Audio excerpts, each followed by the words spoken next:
Do you notice anything unusual? No, sorry. Well, at first I thought this was just a fault in the film.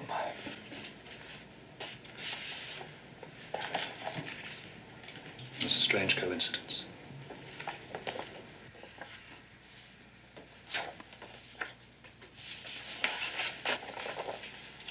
Then it happened again.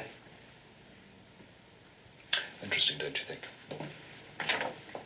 All during the picture, there was strange things happening.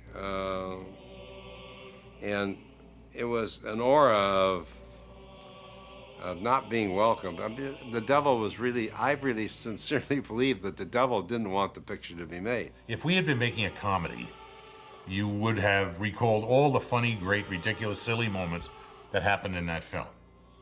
If you were doing a love story, you'd remember all the times somebody left their wife, another one fell in love with the dead body.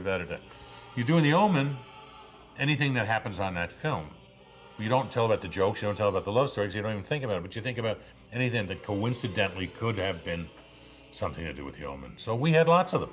There were all kinds of incidents during the shooting of this film, and the newspapers thought we made them up. Peck's plane was coming over, a TWA flight that was a direct flight from LA, everybody was always on, it got hit by lightning.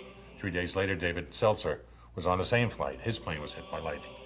I was being let out of my car by Harvey Bernhard, out of his car to go into my house, and some guy came along and whammoed the door, slammed me in between the two, and miraculously I didn't lose a leg or anything. We were in the midst of the IRA bombing all over London, and we had reservations at a restaurant an hour before.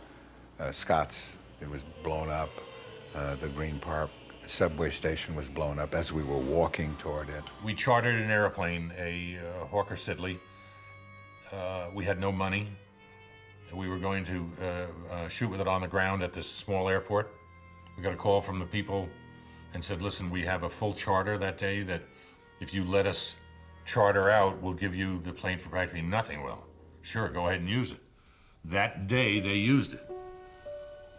And they took off. The plane hit a flock of birds. The engines quit. They lost airspeed, crashed on to the end of the runway, went down into the street, hit a car and killed everybody in the car. In the car were the wife and 2 children of the pilot. True story. Every newspaper has it and everything else. The Omen. The Omen. I mean, it could have happened to us. If we had been shooting that day, maybe it would have been us. We had an emergency landing in Newfoundland, and we were carrying the negative. And I said, I don't think we're going to get back. We shot at the Windsor Wild Safari Park. We shot a sequence with lions that never made the screen. The day we left the lion compound to go into the baboon section, the guard was in his little booth. I guess left his door open. 2 lions came in, attacked him, and killed him. That day, John Richardson was on a bridge too far in Belgium. He was our special effects man. He had a beautiful girlfriend.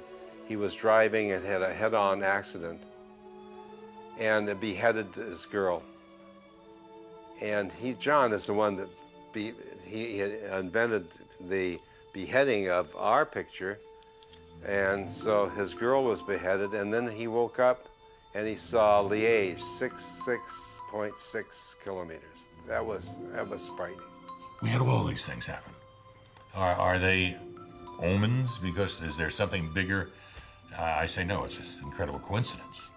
There are those that would like to think about it and that it's something more. And when the publicity department at Fox got their hands on it, we all said, yes, it's the Omen because we're selling our movie. I must admit that at first I thought, well, this is a really exciting idea, but I really don't believe in the devil. Even though I'm a Christian, I don't believe in the devil. I don't believe my salvation depends on believing in the devil. I think it depends on believing in Jesus Christ. And I told that to a famous theologian I was having dinner with one night. He said, look, he says, if you guys go ahead and make this movie, before you are done, you will believe the devil exists. And he was absolutely right, because as I'm sure the other fellows have told you, so many bizarre things happen. It's almost as if somebody didn't want this picture to be made, because the number one lie of the devil is that he doesn't exist. Did evil win? If you believe, yes. Did we have a lot of problems with a lot of religious nuts who said you can't have evil win over good because it's the devil? Yes, we had that. But if you have those that believe the material, as I did, that this was just a lost little child who was adopted in a hospital, and that Gregory Peck had to be totally insane at that last moment of his life, or how else could he drive a knife into a child? It had to be. Then if you had that attitude, then the child lived. And but did evil win over good? That's your choice.